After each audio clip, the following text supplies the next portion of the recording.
Ini adalah Honda City 2020 dan saya akan tunjukkan kepada korang apa yang kita dapat apabila kita membeli kereta ini. Jadi sebabkan saya tak dapat untuk membawa kereta ini buat masa sekarang kerana ada alasan-alasan yang tertentu, so saya tukar format untuk video pada kali ini. Nanti bila sampai masa nanti kita test drive, kita buat video yang lain pula, okey? Jadi di dalam video ini saya akan tunjukkan kepada korang features pelik dan features menarik di dalam kereta ini, apa yang kita dapat dekat dalam kereta ini dan juga benda-benda yang lain sekali yang korang boleh tengok untuk membantu korang untuk memilih adakah kereta ini kereta yang terbaik untuk korang. Saya pinjam kereta yang saya buat video ini di Jimat Jalan Pahang, Honda. Jadi kepada sesiapa yang berminat untuk membeli Honda yang baru, Honda Jimat Jalan Pahang ini menyediakan semua jenis kereta yang terbaru termasuklah dengan Honda ini. Jadi kepada sesiapa yang berminat untuk membeli kereta yang baru, saya letakkan nombor di bawah dan kontak saja dengan salesman tu, okey?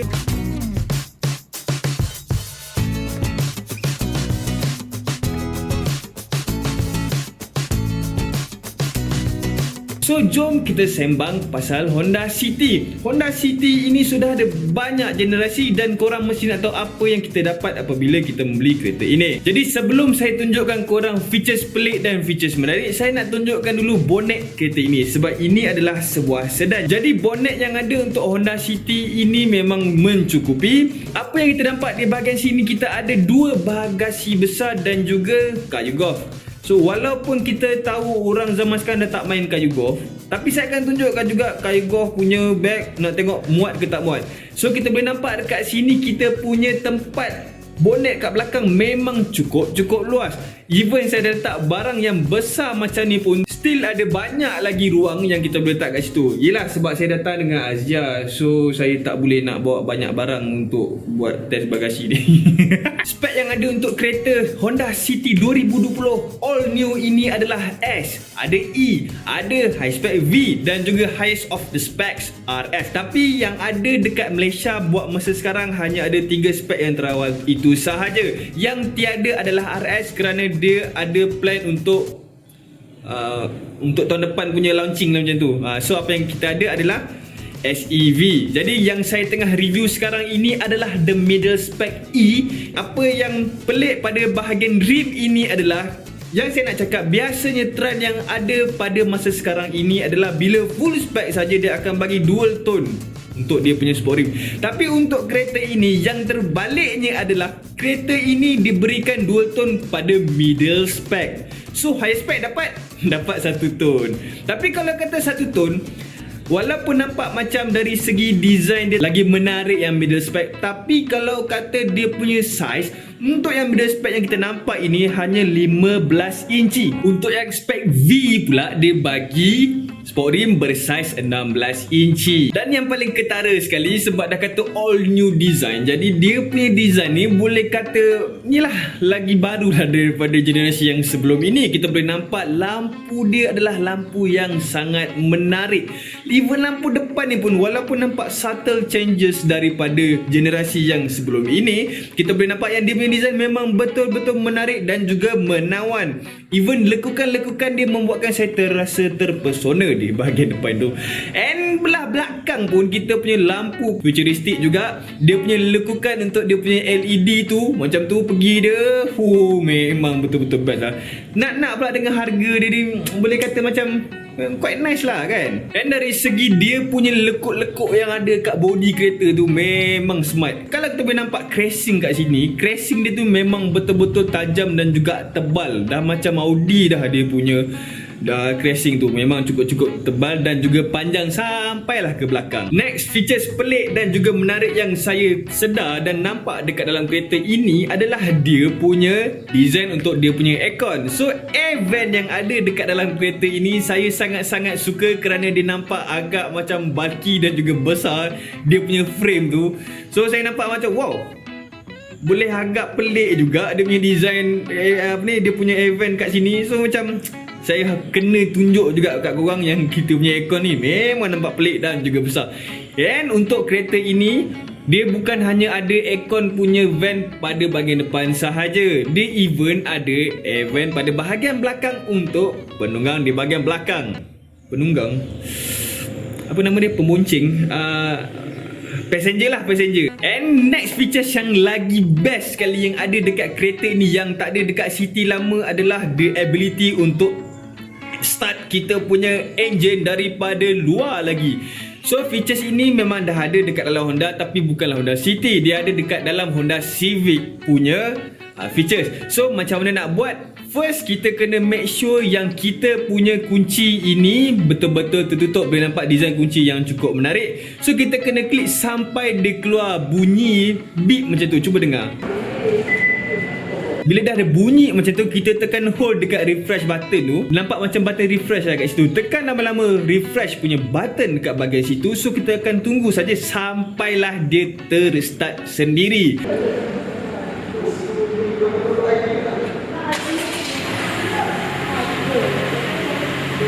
So features itu adalah features yang sangat menarik untuk mereka yang nak pergi kerja pada pagi-pagi hari. Boleh start terus, tak adalah nak risau nak kena buang masa turun ke ataupun pergi keluar kejap start kan. Benda-benda features yang ada yang boleh start sendiri ni memang adalah features yang sangat membantu pada rakyat-rakyat Malaysia di masa akan datang. Dan features yang next pula saya nampak dah menjadi trend di masa sekarang, dan di masa saya review untuk kereta yang sebelum ini pun saya dah perasan dah ada, iaitu dia punya seat di bahagian belakang yang jenis tenggelam tu. So apabila dia tenggelam, bila kita duduk kat bahagian belakang tu, so kita dapat rasa yang kita punya body tu nampak lagi macam eksklusif. Tak ada letak sembul terkeluar dekat bahagian situ. So dia nampak lagi okey daripada terkeluar macam tu. Tapi features macam ni saya dah pernah nampak pada X50 dan juga Almera. So siapa yang nak tengok Almera, antara pesaing rapat City, saya letak link kat atas, boleh tengok Almera. Adakah City pilihan korang ataupun Almera pilihan korang? Cuba check dua-dua. Mana tahu korang minat Almera, mana tahu korang minat City. Bonnet yang ada di belakang ini dah cukup luas, tapi apa yang kita nampak lain daripada jenama-jenama lain lagi adalah kita punya tempat untuk turunkan seat belakang untuk connect antara bonnet dan juga bahagian seat belakang. Untuk turunkan seat pada bahagian belakang itu, kita akan kawal bahagian seat saja terus, betul. Tapi itu adalah standard kereta Jepun yang biasa. Ini bukan Jepun yang biasa-biasa, babe. Dia nak tiru Continental. Jadi benda ni pun sama macam Civic yang saya pernah review sebelum ni. Saya letak link kat atas, so boleh tengok. Nak turunkan kita punya seat pada bahagian belakang ke bawah, kita kena buka kita punya bonnet belakang dulu, and then kita tarik puli yang ada disediakan pada kita di bahagian atas bonnet tersebut. Apabila kita tarik, kita punya latch tu akan diturunkan dan kita akan turunkan kita punya seat belakang sendiri, ada pada bahagian kiri dan juga pada bahagian kanan. So itu adalah features yang pelik dan features yang menarik yang ada dekat dalam Honda City ini. So next kita akan tengok dia punya ergonomik pula. So apa yang ada pada kereta ini? Pada seat depan, saya akan tunjukkan kepada korang yang seat yang ada di bahagian depan itu normal saja. Kita boleh nampak yang saya ketinggian 180 cm dan saya duduk pada bahagian depan ini dengan jayanya. Saya still nampak handsome dan juga kacak apabila duduk dekat dalam kereta ini. Untuk bahagian seat belakang, kita boleh nampak yang kita punya legroom berada dekat dalam keadaan yang sangat baik. Kita boleh nampak yang legroom yang diberikan kepada kita adalah legroom yang sangat besar, walaupun seat depan dah sedikit ke belakang. So itu adalah big plus untuk Honda City. Namun oleh kerana ketinggian saya 180 cm menyebabkan saya punya kepala tersangkut dekat bahagian atas siling kereta ini.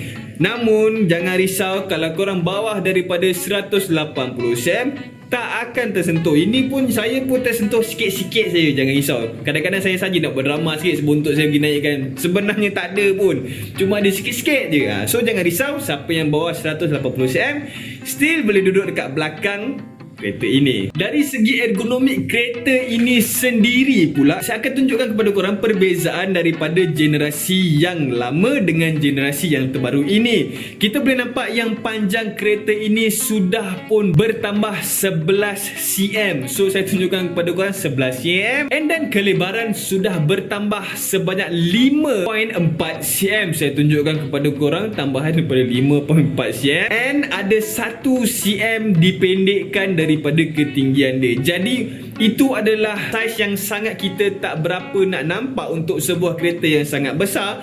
Tapi itu adalah satu perubahan yang saya kena inform dekat korang yang nak membeli City yang baru.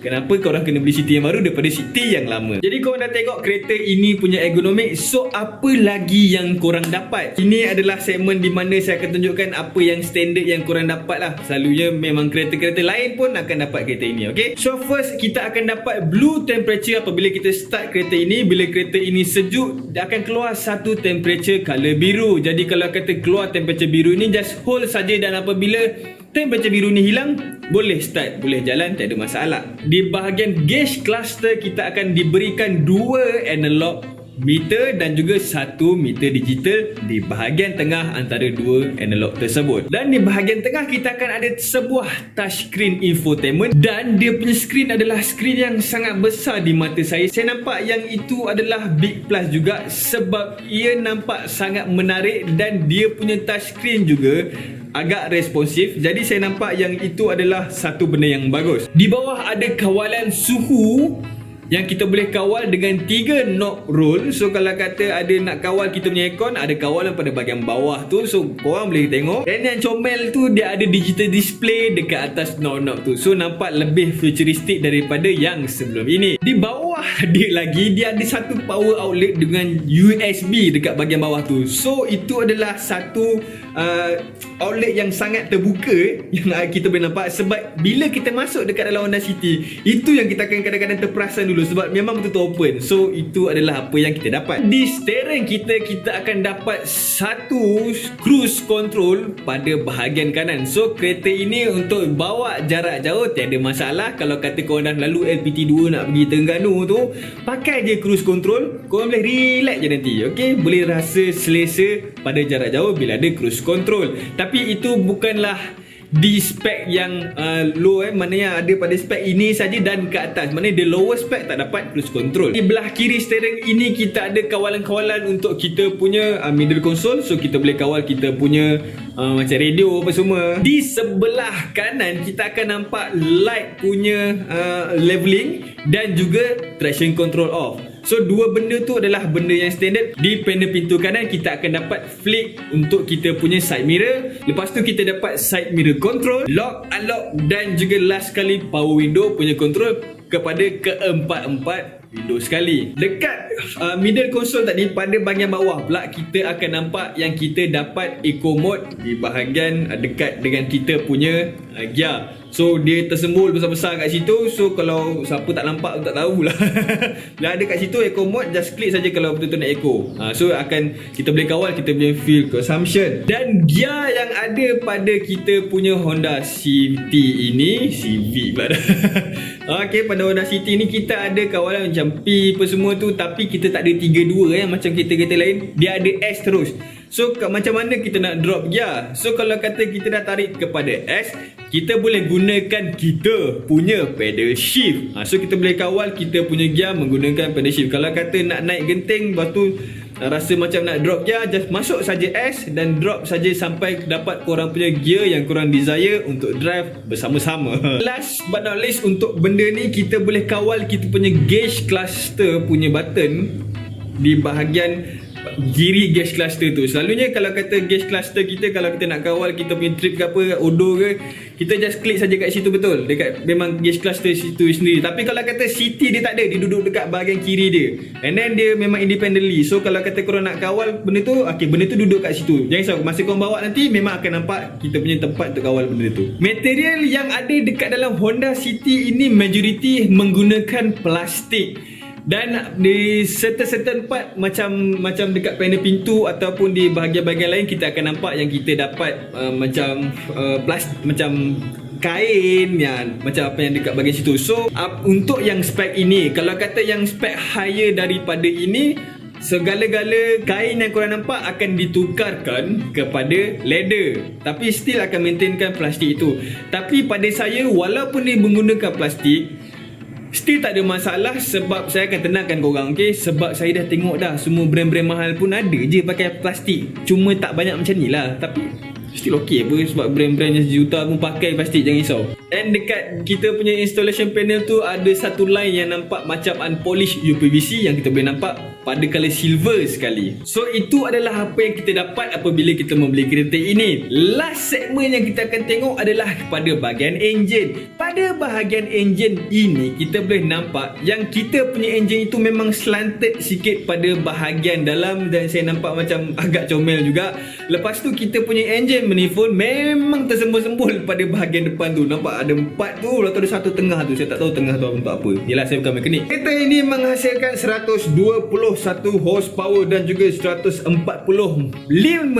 Nm of torque untuk kereta ini, dan dia juga menggunakan CVT. Jadinya kita punya kereta ni tak ada akan terasa pun dia bertukar gear, sudah akan straight saja.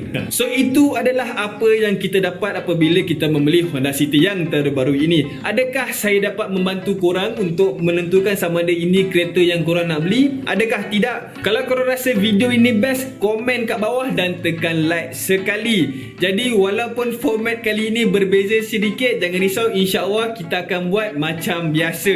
So kepada sesiapa yang tak nak terlepas video-video channel ini pada masa akan datang, sila subscribe sekarang. Sebab kalau korang tak subscribe kan, yelah, korang dah request macam-macam video tu, video ini kan bila saya buat kan terlepas pula, rugi korang. So sila subscribe sekarang dan tekan loceng sekali.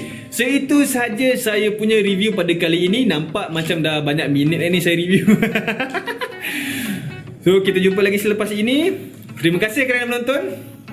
Assalamualaikum.